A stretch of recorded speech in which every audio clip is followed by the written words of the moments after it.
ఒక అందమైన ఆమె ఒక అబ్బాయిని పెళ్లి చేసుకుంది.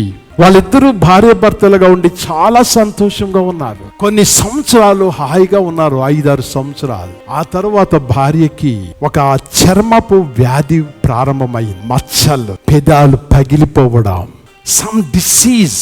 చాలా అగ్లీగా మారిపోతుంది భార్య. అందమైంది, మనసులో చాలా బాధపడుతుంది.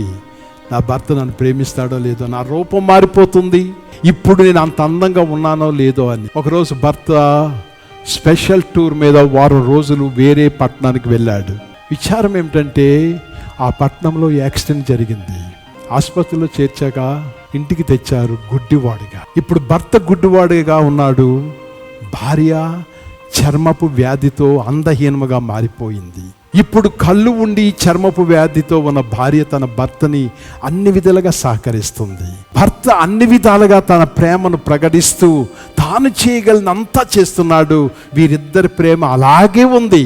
వాళ్ళిద్దరూ అలాగే సంతోషంగా ఉన్నారు, ఒకరికొకరు సహాయాలు చేసుకుంటున్నారు. చివరికి భార్య యొక్క వ్యాధి స్కిన్ క్యాన్సర్ వల్ల హఠాత్తుగా మరణించింది. ఇప్పుడు గుడ్డివాడిన భర్త భార్యను సమాధి చేశాడు. భార్య పువ్వుల దగ్గరికి వెళ్ళాడు. ఐ రియల్లీ లవ్ యూ, నేను నిజంగా నేను ప్రేమిస్తున్నాను, నేను నిజంగా ప్రేమిస్తున్నాను అని చెప్పి ఏడ్చాడు. ఇంటికి వచ్చాడు, సర్దుకున్నాడు. ఉదయాన్నే తలుపు తీసేటప్పటికి ఒక వ్యక్తి వచ్చాడు. Good morning, good morning. ఏంటండి? అదే మిమ్మల్ని చూడడానికి వచ్చాను, భార్య చనిపోయింది, మీరు చూస్తే గుడ్డివారు, ఎలాగ పనిచేస్తారు మీరు? ఇప్పుడు ఎలాగ మీకు సహాయము అందుతుంది? చాలా బాధపడుతున్నాను, మీరు గుడ్డివారు. అప్పుడు అతను నవ్వుతూ అన్నాడు, నేను గుడ్డివాడిని కాదు. నా భార్య యొక్క చర్మపు వ్యాధి బట్టి ఆమె అందం కోల్పోతుంటే తాను రోజు రోజుకి నలిగిపోతుంది. నా భర్త నన్ను చూస్తూ ఏమనుకుంటాడో అని ఆమెను సంతోష పెట్టడానికి నేను గుడ్డివాడిగా ప్రవర్తించాను. నాకు ఏమీ కనపడలేదు, ఆమె కనపడ్డాది.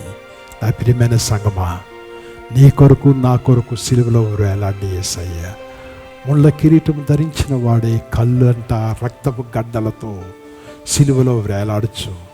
ఆయనకి ఏమీ కనపడ్డనేది ఒకటే కనపడుతుంది, తండ్రి వీరిని క్షమించు, తండ్రి వీరిని క్షమించు.